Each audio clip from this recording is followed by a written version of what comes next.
En Adipados creemos que es fundamental el desarrollo personal y profesional como factor de cambio para hacer del mundo un lugar más justo. Porque al conocernos y educarnos podemos desarrollar nuestros talentos de forma para ayudar al resto. Este es un espacio para cuestionar, reflexionar y aprender sobre las temáticas que tanto te interesan, junto a expertas y expertos de diferentes áreas. Esta segunda temporada viene recargada e inspirada por las diferentes escuelas de Adipa, con nuevas secciones e invitados que te sorprenderán. ¿Qué esperas? Dale play a esta nueva aventura.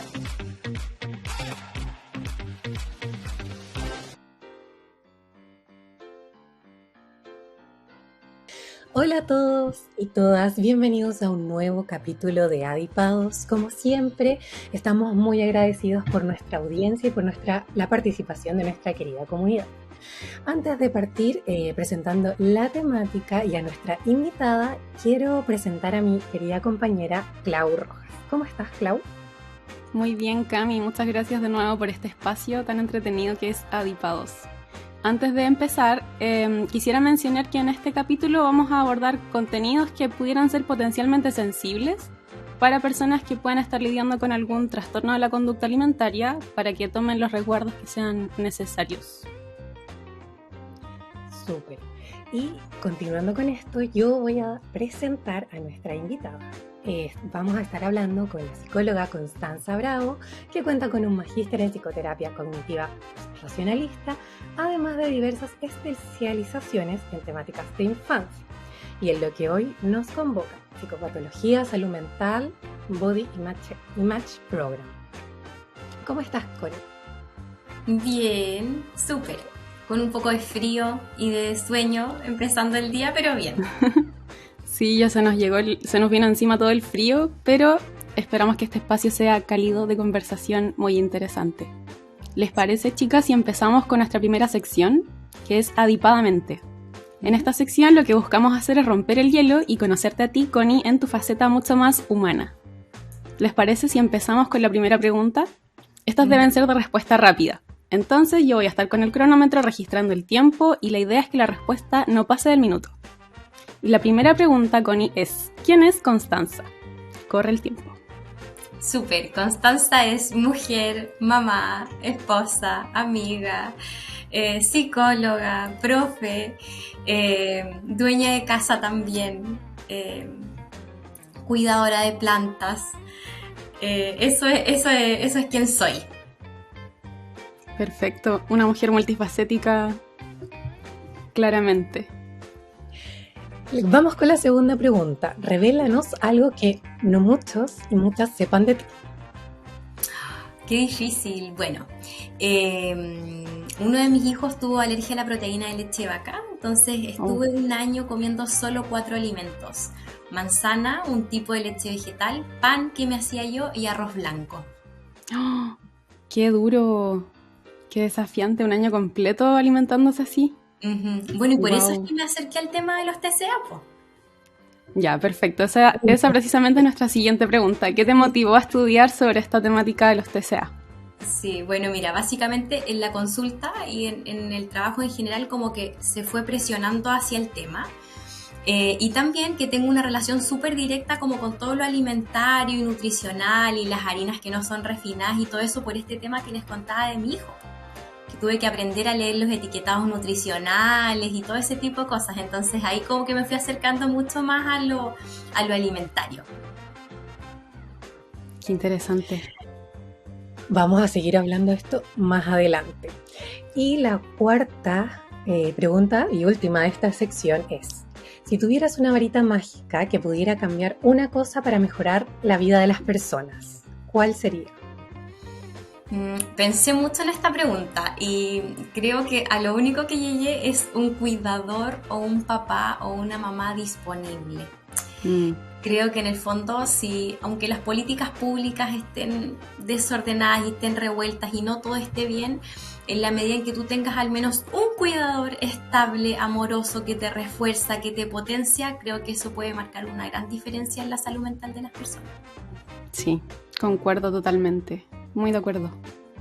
Y ya con esta pregunta damos cierre a la sección Adipadamente y damos inicio a ¿Qué pasa en el mundo? Una sección donde seleccionamos noticias de actualidad, ¿no es cierto? Y con Cami nos gusta iniciar esta sección contextualizando un poco, entregando información general sobre la temática que vamos a discutir, que en este caso son los TCA. Y para eso nos gustaría que nos aclares algunos conceptos básicos. Por ejemplo, ¿qué tipos de trastornos de la conducta alimentaria existen y cuáles son los más frecuentes? Bien, según el manual DSM-5, ¿cierto? Hay algunos cambios que se ha sufrido ahí, y ahí vamos a encontrar la anorexia nerviosa, la bulimia, el trastorno por atracón, los no especificados, los que tienen que ver con la evitación y restricción de alimentos, la pica y la rumiación, ¿ya? Dentro de ellos, los más frecuentes es la anorexia nerviosa, que la vamos a encontrar en mayor población femenina, y no por eso masculina, y después lo vamos a estar conversando. Y también todos los trastornos de la conducta alimentaria que son no especificados, en el fondo que no cumplen con todos los criterios específicos de cada uno de ellos, ¿ya?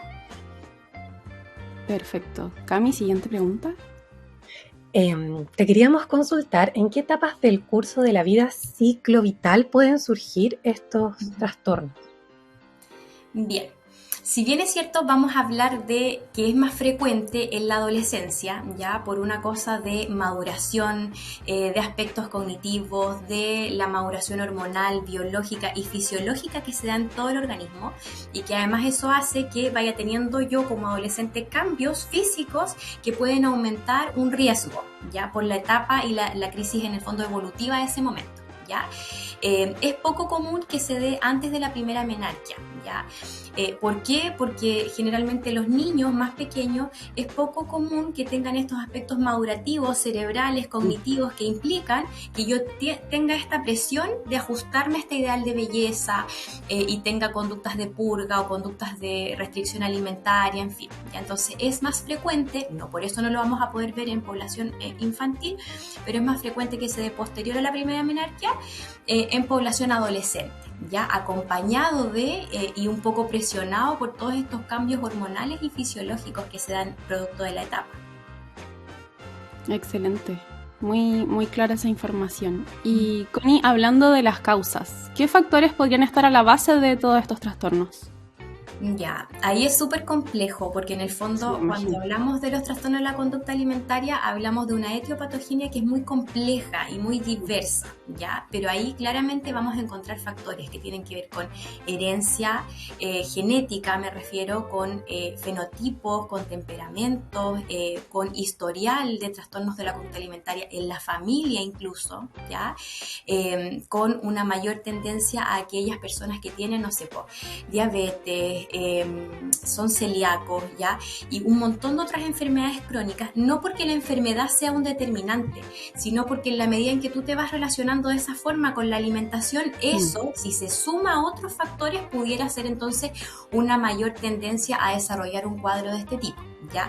También vamos a encontrar los factores socioculturales, las predisposiciones que cada uno tiene, ¿cierto? Las políticas públicas, el contexto en el que vivimos, ¿cierto? Que también te va presionando a ideales de belleza externos y a cumplir con ello. Entiendo, me hace mucho sentido. Continuando, te queríamos preguntar sobre tratamientos. ¿Qué tan complejo puede llegar a ser el abordar los TCA? Súper complejo, ¿ya? Pero en términos de tratamientos también está como dividido y estudiado como tratamientos preventivos que son para personas que tienen un mayor riesgo o para población general, y ahí encontramos todas estas líneas hermosas del Body Imaging Program que son para niñas que no tienen el diagnóstico de un TCA, pero que tienen un potencial riesgo por la etapa madurativa en la que se encuentran, ¿ya? Todo lo que tiene que ver con las intervenciones de psicoeducación y intervenciones ambulatorias desde la línea más cognitivo-conductual, por ejemplo, para los cuadros de trastorno de la conducta alimentaria, ¿ya? Y cuando ya hablamos de un cuadro clínico que está desatado, que está más rígido, que está más concreto y que efectivamente ya ha afectado las alteraciones fisiológicas de ese organismo, ya vamos a hablar de un contexto hospitalario, y las intervenciones entonces van a estar destinadas a que, por ejemplo, la paciente se alimente a veces de formas, no sé, sondas nasogástricas, ¿cierto? Y obviamente siempre se va a privilegiar la alimentación oral, pero en casos no se puede, ¿cierto? Y ahí eso entonces va a estar destinado a el contexto hospitalario y ahí es más bien un acompañamiento, ¿ya? Hasta que ese paciente vuelva a estar estable, compensado, equilibrado y podamos trabajar en una función más reflexiva, por ejemplo. ¿Ya? Si no, no hay mucho sentido con un paciente que está descompensado, con alteraciones metabólicas y fisiológicamente alterado, digamos. Claro, en muchos casos lamentablemente hay que iniciar estabilizando a la persona y sacarla de un riesgo vital, por ejemplo. Exacto.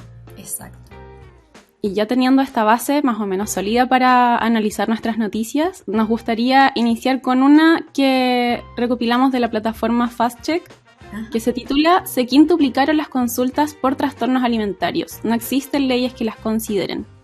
Aquí nos comentan un estudio que se realizó en Chile, el cual lamentablemente da cuenta de un preocupante aumento en estos trastornos. Y lo más preocupante todavía es que el Estado no considera, según lo que dice este documento, ¿no es cierto?, que las enfermedades estén dentro de nuestra legislación. De hecho, ni siquiera tenemos un estimado de cuántas personas los presentan a nivel nacional. Entonces, nuestra primera pregunta es, ¿a qué atribuyes este aumento en las consultas? Súper. Y además ahí añadir a lo que tú bien comentas, que tampoco hay guías clínicas específicas para TCA en Chile. O sea, las que uno saca son de la OMS, unas guías clínicas que son buenísimas, que son de Madrid. Y así uno va organizando un poquito lo que tiene que ver con la intervención. Ahora yo creo que el aumento de consultas se debe, a todo el disparador que fue la pandemia, por ejemplo, y todo lo desequilibrado en el fondo que fue eso, lo desorganizante que fue para todos los seres humanos tener algo en lo que estás en constante riesgo. Y eso además puso en tela de juicio muchos aspectos vinculares, emocionales, familiares, ¿cierto?, contextuales, que claramente van haciendo que los adolescentes especialmente estén cada vez más presionados en su salud mental. Yo creo que eso también influye en esta mayor tendencia. Y las redes sociales, que no son menor, que esto de la pandemia también hizo que muchos jóvenes pasen muchísimo tiempo en lo que es TikTok, Instagram, viendo a las influencers que tienen cuerpos que para ellas son perfectas y que quieren alcanzar estos ideales de belleza, y todo lo que tiene que ver con la línea de la tolerancia a la frustración, porque como una línea que se va viendo hoy día un poquito, en esto de que si no te gusta tu cuerpo, no te gustan aspectos de ti, puedes crear avatar y como a realidades que son, ¿cómo es que se llama? RD, como realidades deseadas, y que viajas a otras partes del mundo siendo como te gustaría ser, en el fondo no tolerando o tolerando muy poco aspectos de tu cuerpo o aspectos de quién eres tú realmente. Claro.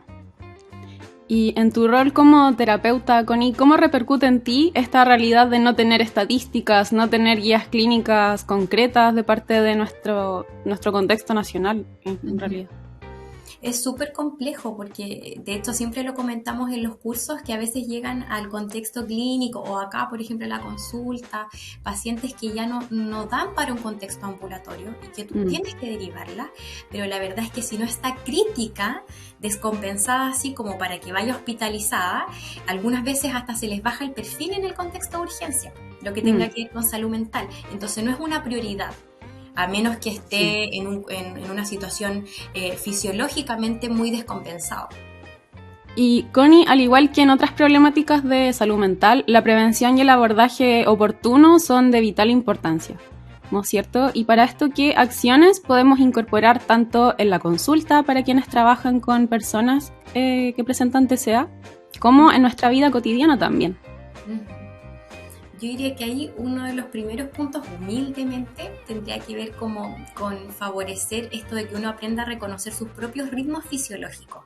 Temperatura, hambre, saciedad, te fijas como no te tienes que comer el plato completo solo porque yo te lo estoy diciendo, alguien externo. O sea, tú tienes que aprender a reconocer cuando tienes hambre. A propósito es que después vamos a hablar del hambre emocional, a reconocer esas necesidades biológicas en ti y no que otro venga a definir en el fondo cuándo estás saciado, cuándo estás pleno en tus requerimientos, digamos, ¿ya?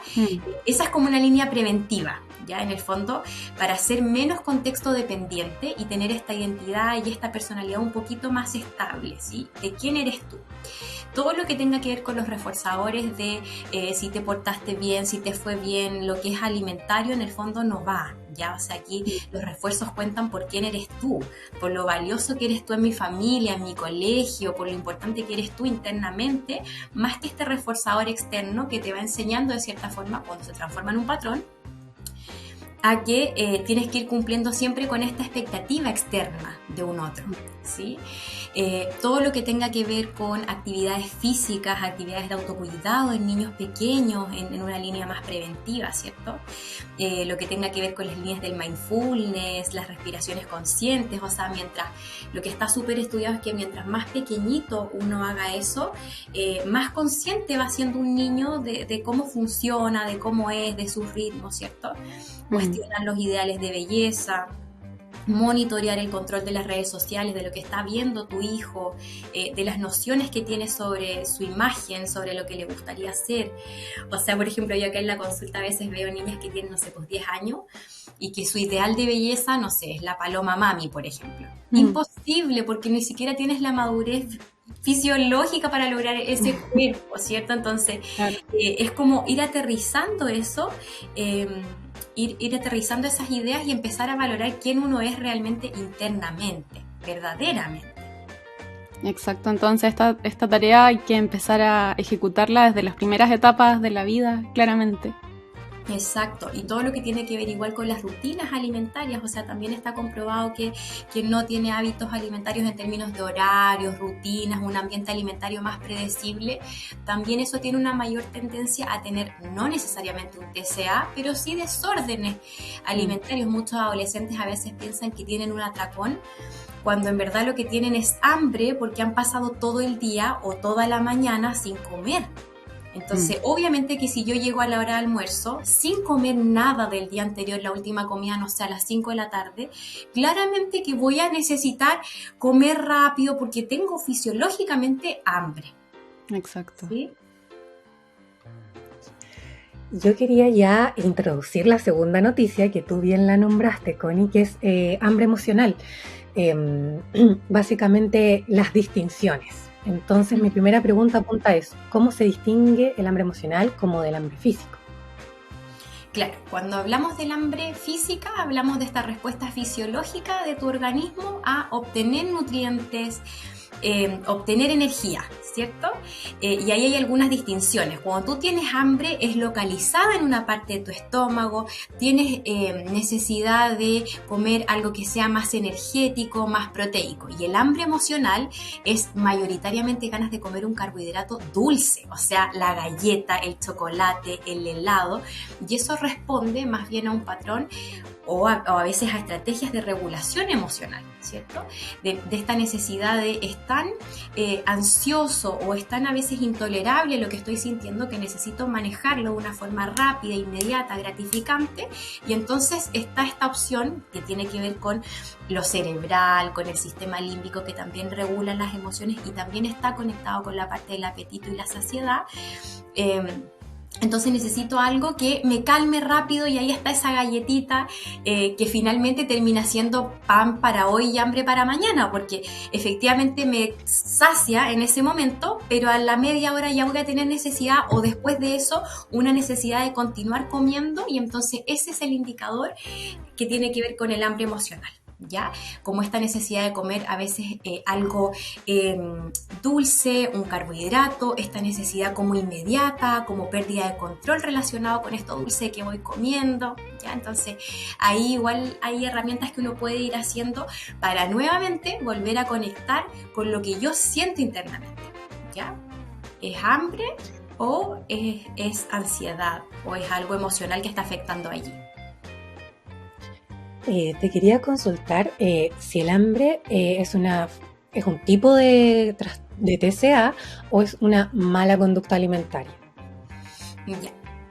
ella no sería tan dura, ¿ya? Porque todos en la vida hemos tenido alguna dificultad o algún problema relacionado con la alimentación, ¿ya? Por ejemplo, lo que tiene que ver con el hambre emocional también es una respuesta de tu cerebro, es como te manda esa señal para que efectivamente tú puedas regularte rápido. Es como una ayudita que manda el cerebro también, que ahí uno, en la medida en que la hace consciente, te puedes ayudar a trabajarlo de una mejor manera, ¿ya? Entonces, si eso se va haciendo continuo, un patrón consistente a través del tiempo que yo uso para regularme, efectivamente se podría entender como una dificultad alimentaria, ¿ya? Pero no necesariamente eso va a ser un signo ni un gatillante de un TCA, ¿ya? O sea, para que hablemos de un determinante o de un indicador de un TCA, obviamente tiene que haber esta preocupación por el peso, por la imagen, esta sobrevaloración, estos comportamientos de control alimentario y las conductas relacionadas con la ingesta alimentaria que son preocupantes, que son anormales, que son desajustadas, ¿ya? Sí es algo que hay que trabajar, de todas maneras, ¿ya? Pero con mayor tranquilidad y no hablar de un TCA en esos casos. Súper, qué bueno tener como establecido como un límite. Te quería consultar por la infancia, porque sabemos que es una etapa clave para establecer una relación saludable con la comida. Entonces, ¿cuáles son tus recomendaciones para promover una buena relación con ella?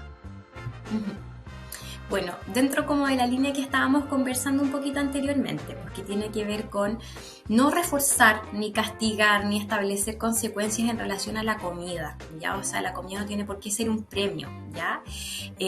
Ni tampoco un castigo, ¿ya? Porque en el fondo ahí ya vamos cuando eso claramente se transforma en un patrón, o sea, alguien que le llevó un dulcecito ya una vez a las 1000, o sea, no vamos a estar hablando de un cuadro clínico, ¿cierto?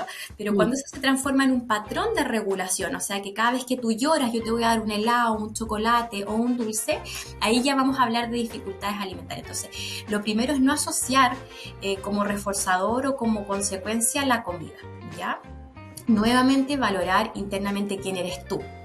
En la línea de la alimentación siempre tenemos que ofrecer, aunque a veces el niño no quiera o diga que no le gusta ese alimento, siempre ofrecerlo y siempre tenerlo ahí como esta alimentación un poco estilo buffet, y en algún momento efectivamente puede que acceda a eso, siempre ofrecer, ¿ya? No quedarnos con, ay, no quiere comer esto y ya lo vamos a dejar de mostrárselo, ¿ya? Entonces lo dejamos ahí en la mesa aunque no lo coma, ¿ya? Siempre ofrecer. Lo otro que tiene que ver con que el niño vaya aprendiendo desde chiquitito a reconocer estos ritmos de satisfacción y plenitud de tu estómago, ¿ya? O sea, no es lo mismo estar satisfecho y estar plena con tu estómago y con tus necesidades alimentarias, ¿cierto? O sea, yo puedo estar satisfecho, pero estoy hasta que reviento y realmente no podría hacer ninguna otra cosa. O sea, estoy satisfecho, pero no estoy pleno. Aquí el juego es como trabajar en estoy satisfecho y puedo seguir jugando, puedo hacer otras cosas, o sea, estoy satisfecho y pleno, ¿ya? Y lo que tiene también con enseñarles desde muy, muy pequeñitos esto de hambre como por estrés, por ansiedad o hambre, porque efectivamente ya la guatita nos está haciendo un llamado a satisfacer esa necesidad biológica y fisiológica. Qué interesante eso último. Tenemos súper arraigado, siento yo, esto de comer hasta ya no poder más, que como tú bien dices, después quedamos como noqueadas básicamente. Exacto, y te quieres tirar al sillón así como para hacer un espacio, entonces finalmente eso igual lo puede uno ir trabajando con los niños en la medida en que yo puedo estar satisfecho, pero que me quede espacio en esa guatita o en ese estómago para seguir haciendo otras cosas. Exactamente. Yo creo que ya con esto podemos cerrar esta sección que estuvo súper interesante y pasar a Comunidad Adipa. Esta sección donde nosotros recopilamos audios de nuestra comunidad, de quienes nos escuchan y nos siguen en redes sociales, que han querido participar y consultar sobre esta temática. Así que Cami, si nos puedes ayudar con el primer audio. Hola, mi nombre es Carolina Cuevas y yo tengo una consulta en relación a los trastornos de conducta alimentaria.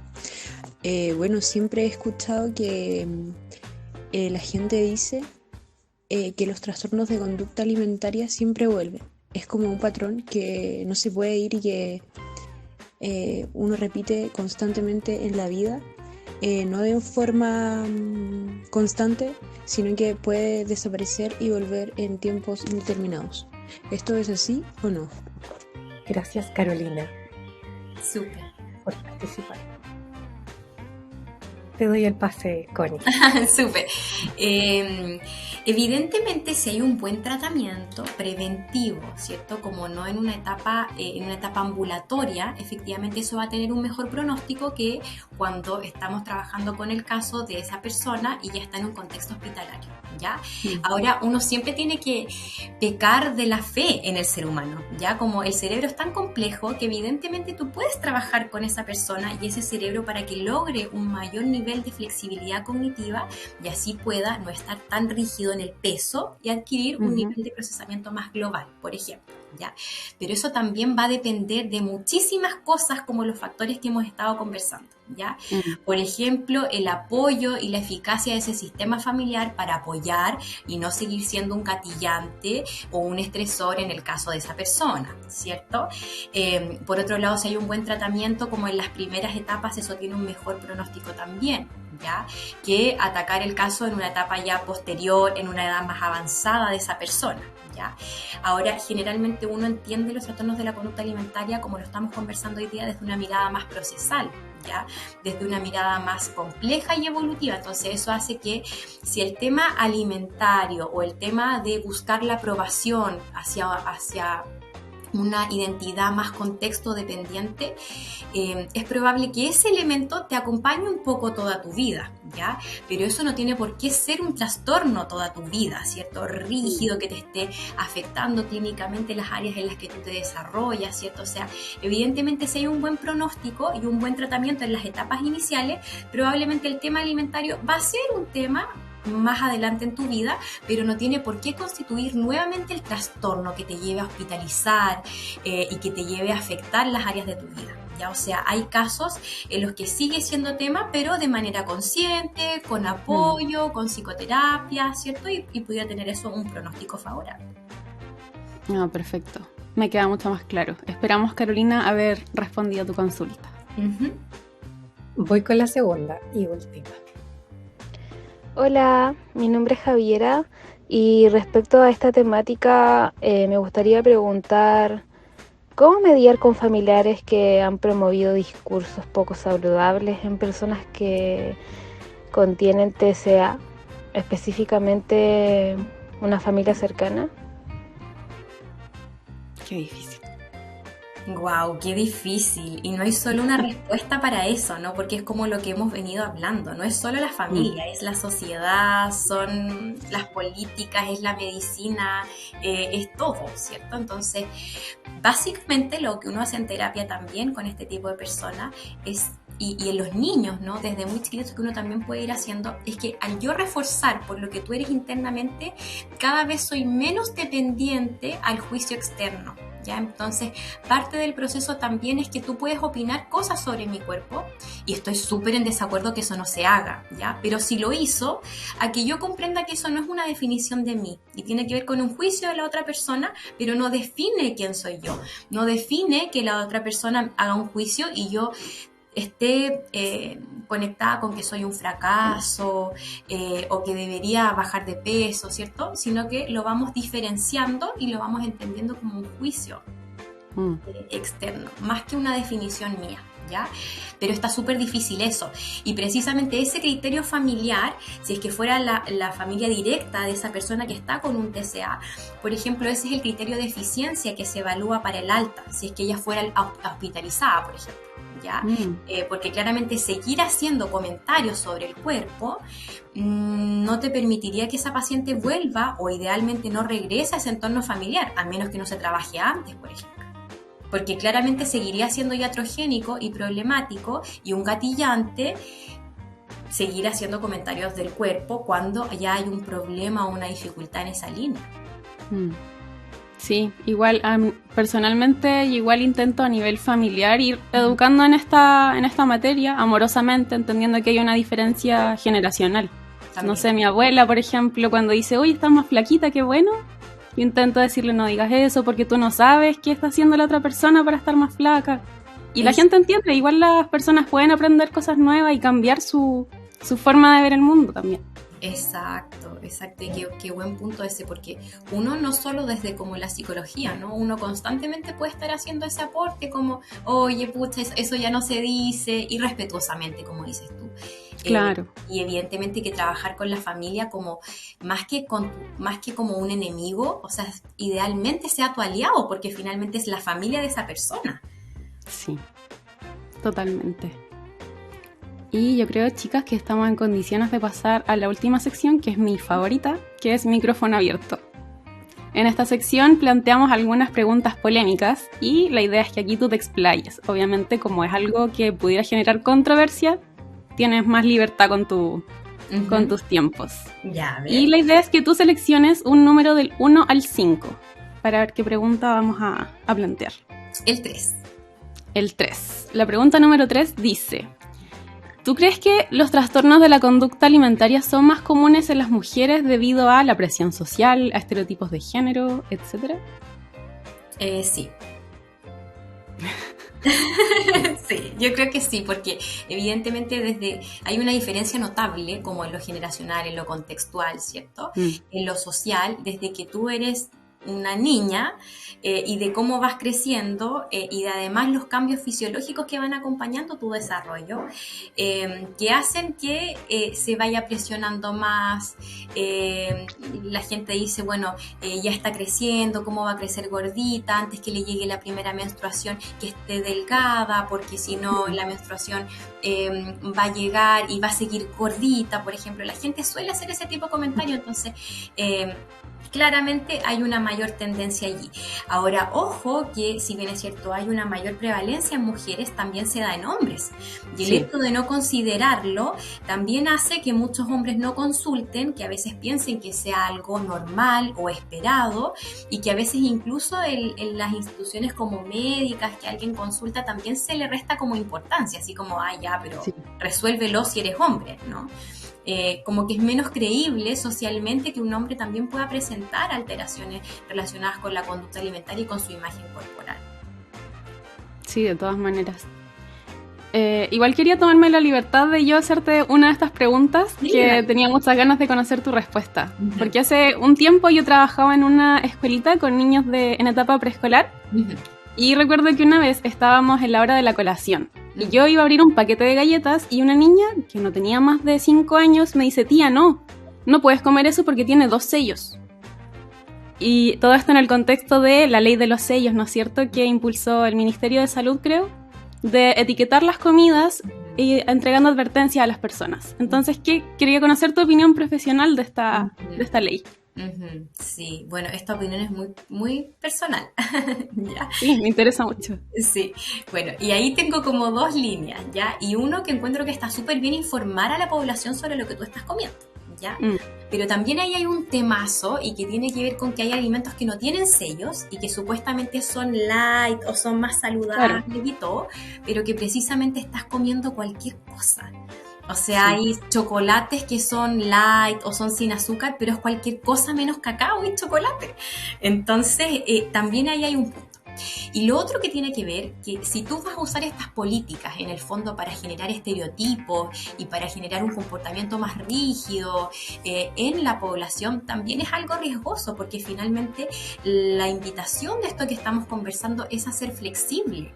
Y por eso es que a veces los contextos de saludable o no, o esas etiquetas de saludable o no, es riesgoso, porque finalmente vas cayendo en un comportamiento que es rígido, de siempre comer saludable, o siempre, y ahí estamos en una pequeña dificultad, y que tiene que ver con que tú te puedes comer una galletita, una papa frita, ¿cierto?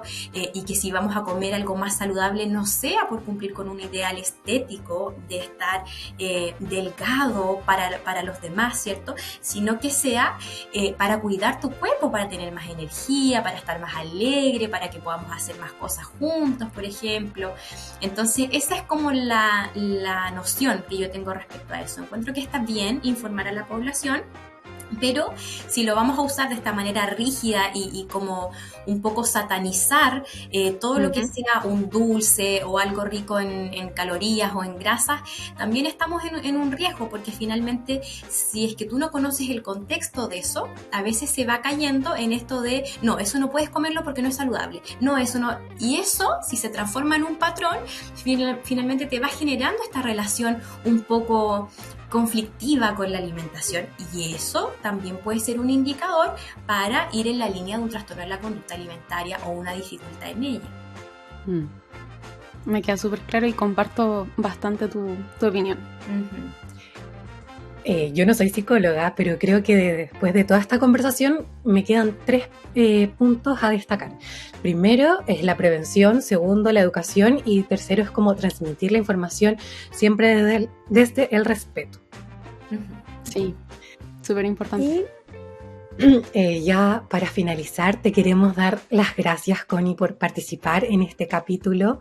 Fue un capítulo en que aprendimos muchísimo y te quería preguntar tus próximos proyectos, dónde te podemos encontrar, para que nos cuentes un poquito. Ah, súper.